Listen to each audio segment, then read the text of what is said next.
hot yoga versus hot Pilates. Which is the right one for you? We're going to talk about the similarities. We're going to talk about the differences between the two. Actually, Pilates was influenced by yoga. So you can make an intelligent decision to understand which is the right class for you.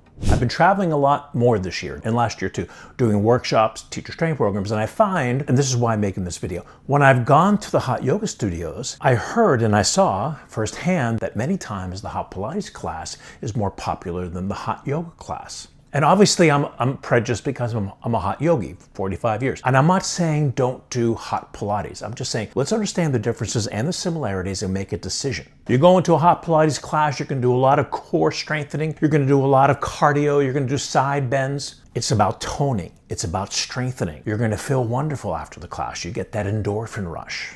This feels amazing. You're going to get stronger. You are going to get flexible because there are flexible moves depending on the teacher, depending on the class. But it's very physical oriented, very strength, toning, and they call in the Pilates world powerhouse or the core work. Before we continue on, if you're new to the channel, please consider subscribing, hit the notification bell. You'll learn all about hot yoga. Hit the like and the subscribe button right now.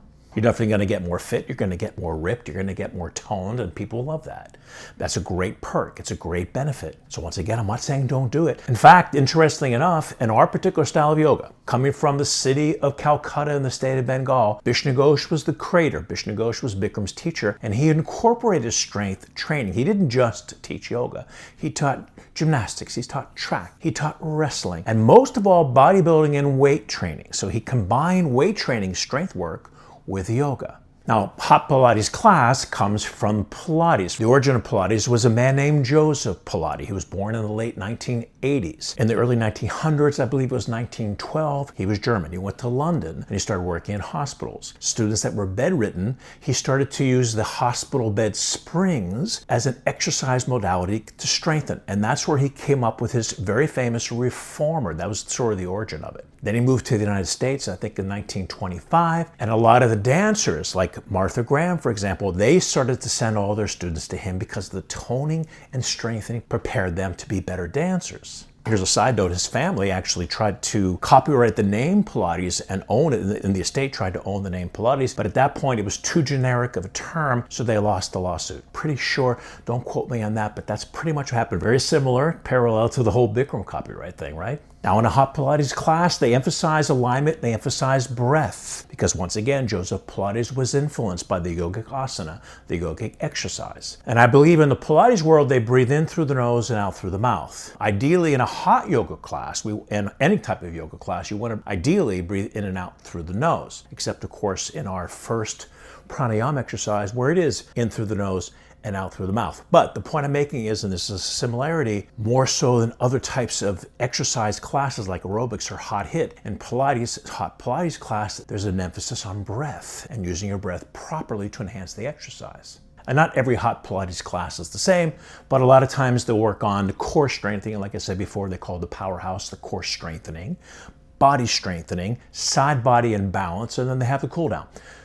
But once again, the emphasis is on tone, strengthening, especially the core. And you're going to look great. You're going to look ripped. You're going to lose weight. You're going to have that endorphin rush of energy. You would also get from running, sometimes weightlifting, that endorphin rush of energy that people fall in love with, they get addicted to. And one of the main points of this video, I'm not saying don't do hot Pilates. Actually, Bikram would say don't do hot Pilates. He only wanted you to do his 26 and 2. But I'm saying don't do it instead of. That's the point.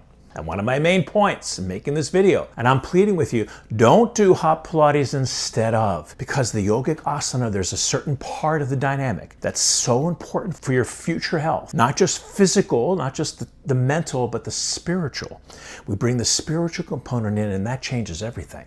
One of the main things that are different, and I'm not talking about vinyasa now, I'm talking about when we get to balancing postures, when we get to the floor poses, we hold the position, which you're not going to do in a hot Pilates class. By holding the position, we're creating a new muscle memory, even a skeletal memory. We're going to penetrate deep into the hard to get to points of the body where the real tension lies.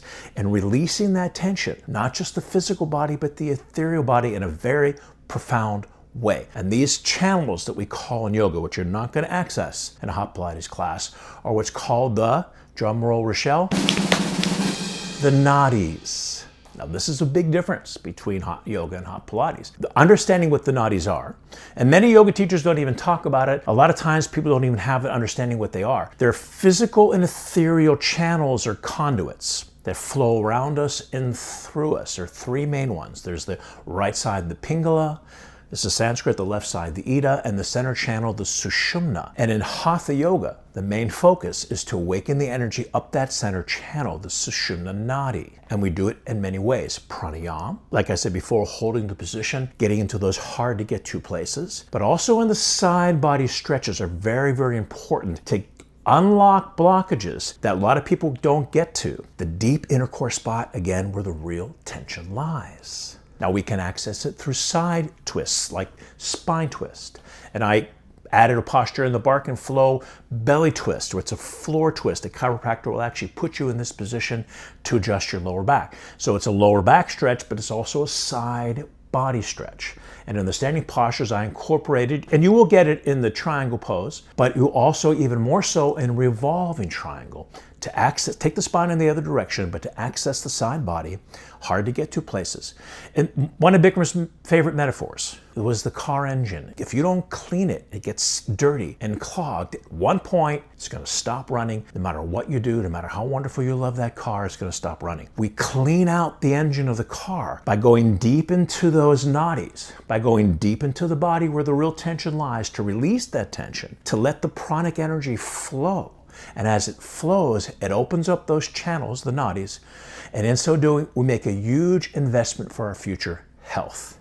And of course, the definition of yoga is the union or the connection with man and woman to the universe, but it's also the connection in the union with mind, body, and the soul, the spiritual side. You're not going to have so much of spiritual awakening by toning your core in a Pilates class. And again, I'm not saying it's wrong. It doesn't recognize or envelop the spiritual side of the practice that yoga does. Because as we begin to open up these channels, these nadis, in fact, I know I talked about 3, but there are supposedly 72,000 of these nadis. Some schools say 300 or 350,000 of these channels that run around us and through us. As we open up the channels, we release the pranic energy up the center channel, the Sushumna Nadi, eventually awakening the Kundalini Shakti, which is, by the way, not mentioned in Patanjali's time. This came much later, like 1,000 years ago. Don't forget, yoga is 6,000, 6,500 years old. This is only 1,000 years ago. The understanding and the awakening of the Kundalini Shakti up that center channel, and in so doing, we begin to evolve. So there's a spiritual concept, once again, you will not find in a hot Pilates class. So do they complement each other? Absolutely. In fact, my recommendation, let's say you like to exercise 6 times a week. Do 4 hot yoga classes and 2 hot Pilates. Let's say, well, hold on, I really love my hot Pilates. I want to just do 2. All right, do 3 hot yoga classes and 3 hot Pilates classes. I would definitely not recommend doing more hot Pilates than yoga, but again, I'm prejudiced. It is up to you. If you're doing it 3 times a week, 3 hot yoga classes, 2 hot Pilates. If you're doing 4 times a week, 2 and 2, whatever. These are my recommendations. Go to that hot Pilates class, get strong and toned, build your core, and enhance your hot yoga practice. They definitely enhance each other. Hot yoga versus hot Pilates. It's really not a versus. It's both wonderful. Both are going to enhance your life, and I recommend doing both of them. Just don't do hot Pilates instead of. Next week, I'm going to be in Albuquerque, New Mexico, doing a 3-day workshop at Blissful Spirits. I'd love to have you join us. In February, I've got 2 level 2 trainings coming up. February 4th to the 8th in Scranton, Pennsylvania at Steamtown Hot Yoga. And then February 18th to the 22nd, I believe it is. If not sure, I'll put the dates here on the screen, at Yoga Solar in Selfoss, Iceland. That's a wonderful time to come to Iceland because you may see the Northern Lights. So we'd love to have you join us. So that's our episode for today. Thank you so much for watching. If you're new to the channel, please consider subscribing, hit the notification bell. Any questions or comments, put them down below. I'm happy to get back to you, and I'll see you in the next video. Bye, everyone.